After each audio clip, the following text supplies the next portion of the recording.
When I was in college, I always felt a little bit out of step with my classmates.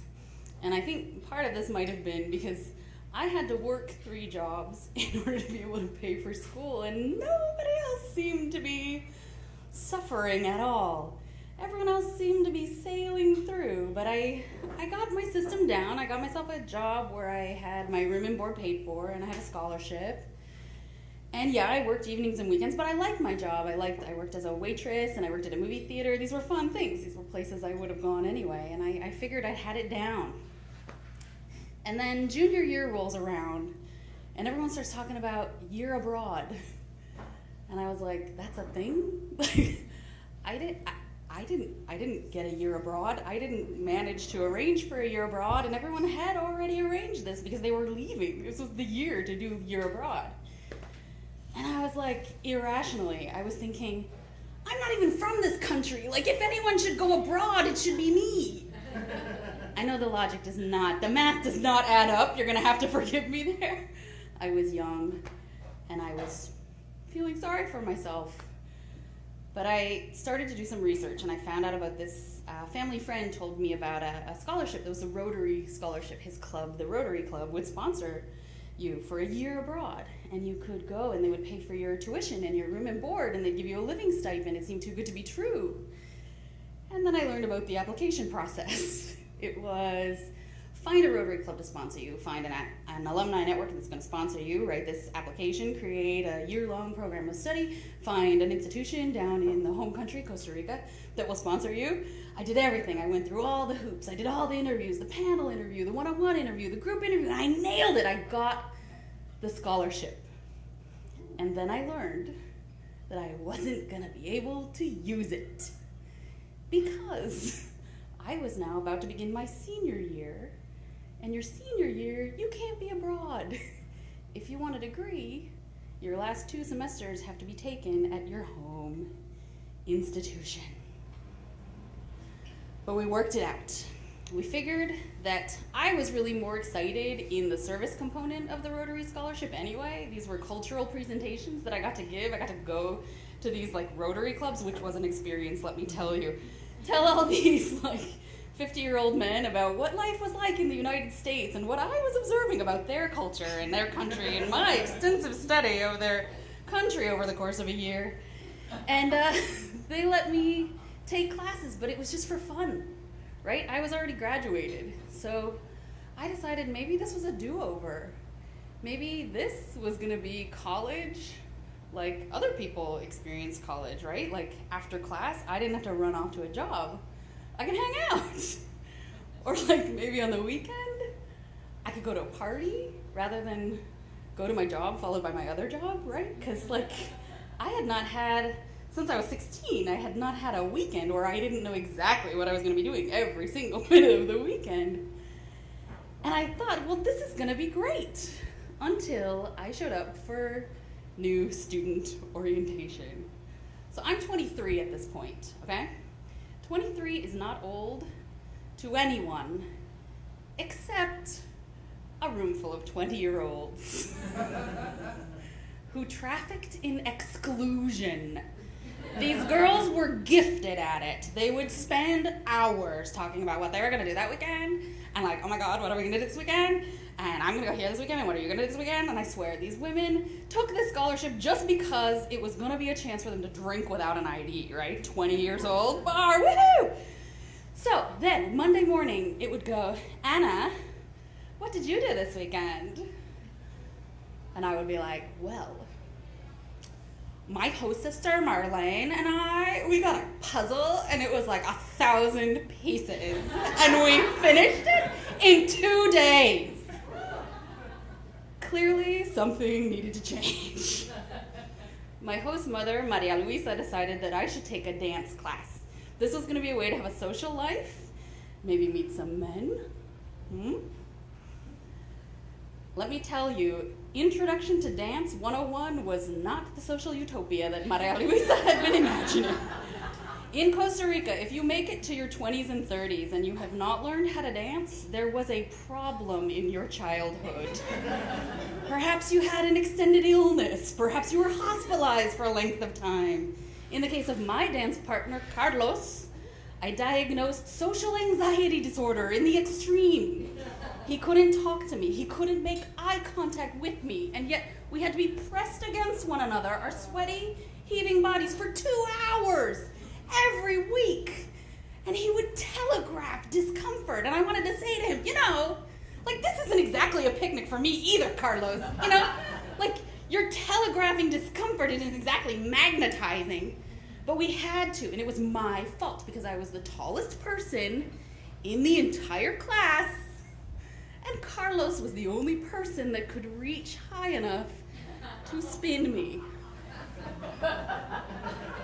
So week after week, we were stuck together. Everyone else got to rotate except Carlos and me. And gradually, we started to figure it out. Carlos and I were both of a rather Rubenesque proportion, but after weeks of dancing together, we started getting a little more agile. We started to get a little more trim and slim. And it started to get to be the point where the other boys in the class were like, you know what? I think I could try to dance with Anna. They would steal their constitution, right? And declare, yo puedo bailar con Ana. This was the big, I can do it. I think I've got it. To summon this massive courage to take on the feat. But we danced and we went from beginning to intermediate, and now we're pondering advanced. Are we going to advance to the advanced class? And we had heard there was this professor called Rafa. Rafa would only work with advanced students. He wouldn't have anything to do with beginning or intermediate. So moving on to advanced meant living up to this Rafa, right? And we decided we wanted to earn it. We wanted to deserve Rafa. So we started going every Friday and Saturday night to the clubs. We were going to be good. We were going to get good so we could deserve to work with this icon that we've been hearing about for months and months at our studio. So it was this thing where we would decide in dance class on Tuesday where we were going, and we didn't even have to coordinate. We just knew that we would find each other there, right? And you'd arrive at this club, and that awkward moment where no one has yet started dancing, everyone's waiting for someone else to start. We didn't have time for that. We would get on the dance floor and we would tear it up, right? Because we were getting better. We were getting better for Rafa. And one day I kind of stepped back and I realized, oh my God, I have a community. I have plans every Friday and Saturday night. And I really should, I realize, give credit where credit is due. I think Ricky Martin is a big part of why that year worked out in my favor. I don't know how many of you have followed Ricky Martin's career the way that I have, but that year was the year of Maria. I was Ana Maria because there were other Anas in my dance class. So this became my song, and it got played every weekend, many times. And everyone knew that when this song came on, hold. The minute you hear that, ¡Wepa! Here comes me going, 1, 2, 3.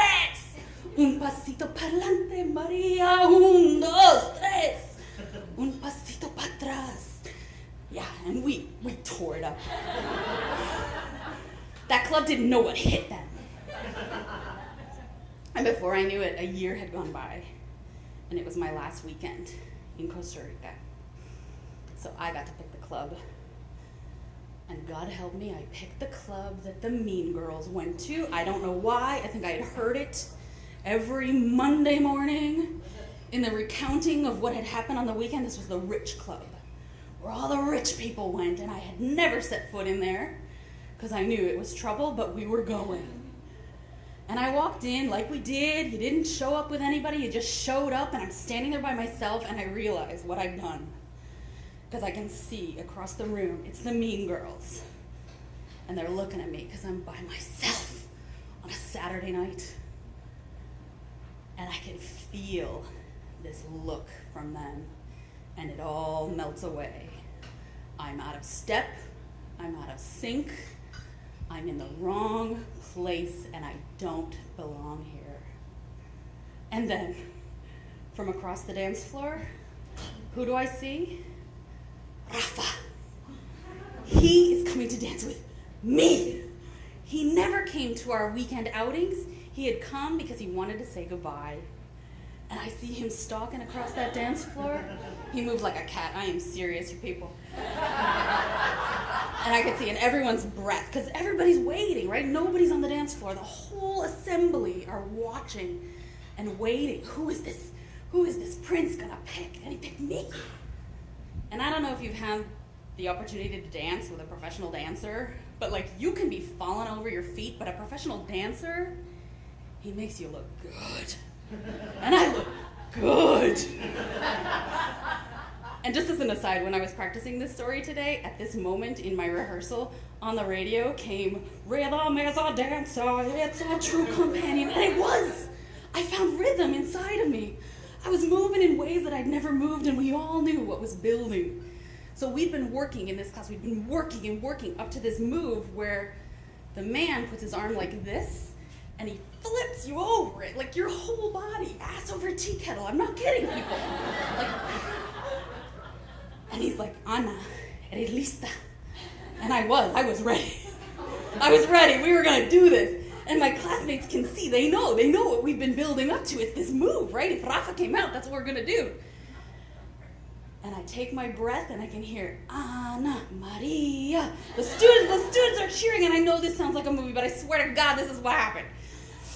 I get new perspective on this whole "you don't belong here" situation, literally, because my range of vision is arcing through space as this view comes into my line of vision and quickly out of it, of a sea of mean girls going,